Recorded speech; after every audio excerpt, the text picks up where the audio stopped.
नमस्कार मित्रांनो, मी आपलं स्वागत करतो डीके नॉलेज 21 यूट्यूब चॅनलवर।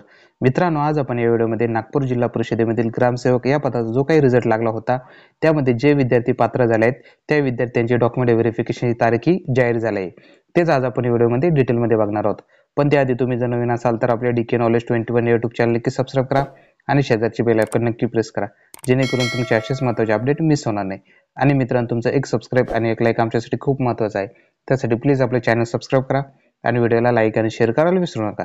चला तर व्हिडिओ सुरू करूया। मित्रांनो, तुम्ही या ठिकाणी बघू शकता, या ठिकाणी जिल्हा परिषद नागपूर मधील ग्रामसेवक या पदाचे मूळ दस्तऐवज पडताळणीसाठी पात्र उमेदवारांची यादीही जाहीर करण्यात आली आहे। मित्रांनो, आता या ठिकाणी तुम्ही बघू शकता की कोणकोणते विद्यार्थी हे ग्रामसेवक या पदासाठी पात्र झाले आहेत।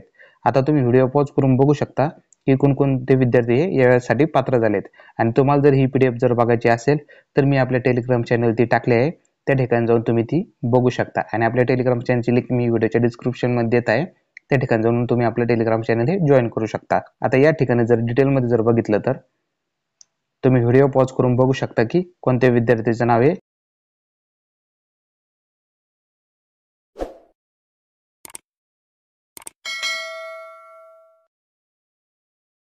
आता या ठिकाणी जर तुम्ही बघितलं तर या ठिकाणी काय सांगण्यात आलं आहे की उपरोक्त नमूद आसन क्रमांक असलेल्या उमेदवारांनी मूळ दस्तऐवज व त्यांच्या प्रत्येकी 2 साक्षांकित प्रतीसह पडताळणी करता आबासाहेब खेडकर सभागृह जिल्हा परिषद नागपूर जीपीओ चौक नवी इमारत रवी भवनाच्या समोर सिव्हिल लाईन नागपूर या ठिकाणी 12/8/2024 रोजी सकाळी 10 वाजता उपस्थित राहायचं आहे।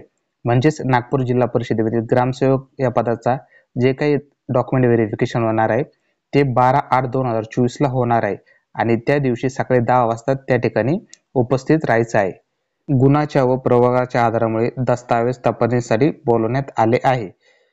दस्तावेज पडताळणी अंतिम परिपूर्ण दस्तावेज उमेदवारांनी तपासणीच्या दिवशी जाहिरातीतील नमूद मुद्द्यानुसार उपलब्ध करून न दिल्यास अथवा मूळ दस्तावेज तपासणीसाठी गैरहजर राहिल्यास त्या संबंधित उमेदवारास निवड प्रक्रियेतून अपात्र करण्यात येईल।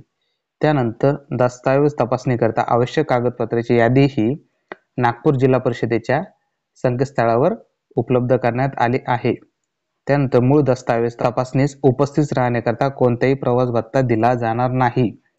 त्यानंतर मित्रांनो, मूळ दस्तावेज तपासणीच्या वेळी दस्तऐवजासंबंधी शंका असल्यास दस्तऐवजाच्या पडताळणीकरता कारवाई प्रस्तावित करण्यात येईल।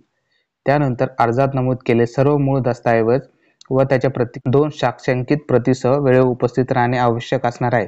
म्हणजे मूळ डॉक्युमेंट आणि त्याच्या प्रत्येकी 2 झेरॉक्स। त्यानंतर कागद पडताळणीसाठी बोलविले म्हणून उमेदवारास अंतिम निवड झाली असे समजता येणार नाही। अशा प्रकारे मित्रांनो या ठिकाणी सांगण्यात आलं आहे।